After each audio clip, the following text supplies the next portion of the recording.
To continue, Jaguar says it's delaying a decision on making electric cars in the UK, partially because of uncertainty over Brexit. The company is also said to be stockpiling parts in case the movement of goods between Britain and the US is restricted in a no-deal Brexit. On the Express, the head of the Institute of Directors told me he's backing Prime Minister Theresa May's Chequers deal. Chequers brings forward lots of things that we want, such as frictionless borders, a way of dealing with trade, and a way of keeping our two, Europe and the UK together. But there's obviously some issues, some concerns, but it is a very good starting point, and we welcome that. Now, one person urging Theresa May to chuck the Chequers proposal in the bin is her outspoken former Foreign Minister Boris Johnson.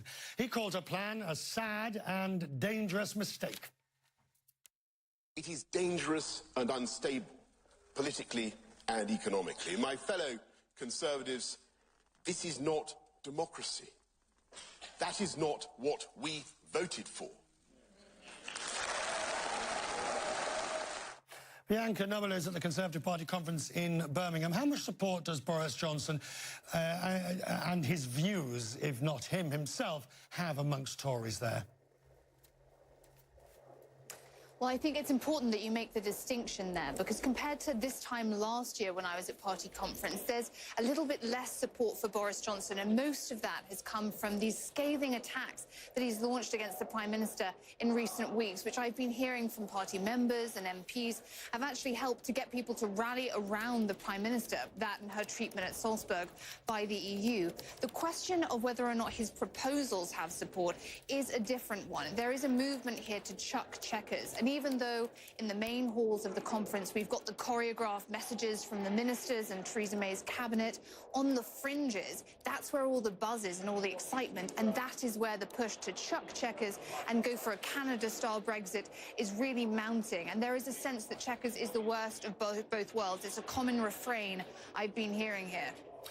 So what happens next? Because Theresa May has to come out of this conference with something that suggests to the British people her party will not be united, but at least has a plan that stands a chance of working. And at the moment, you don't really need... I mean, it's called chuck Chequers, but it's already been chucked by the EU.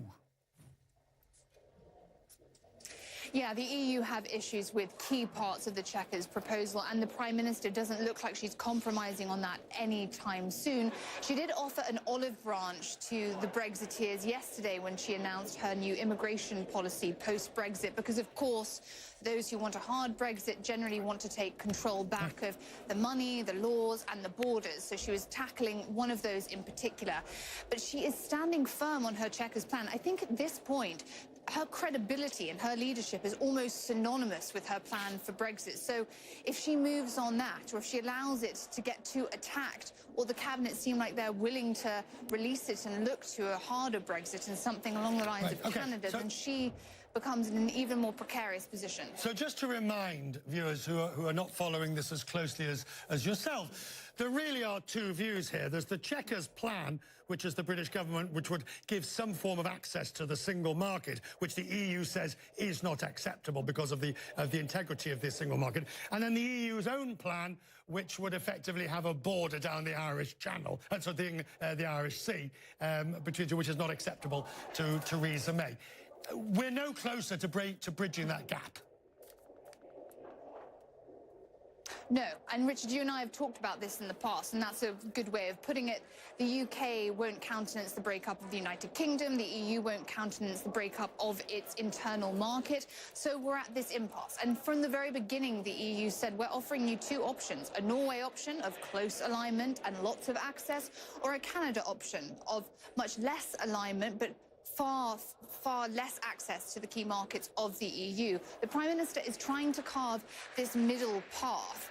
Now, her Chancellor said yesterday in his speech that people thought the light bulb couldn't be invented before it was, and that was his argument for suggesting that even though the EU says right now this plan isn't feasible, that maybe they'll come around to the idea and they'll all realise that actually it's a brilliant invention. Whether or not that's likely to happen, Richard, I think remains to be seen. Bianca,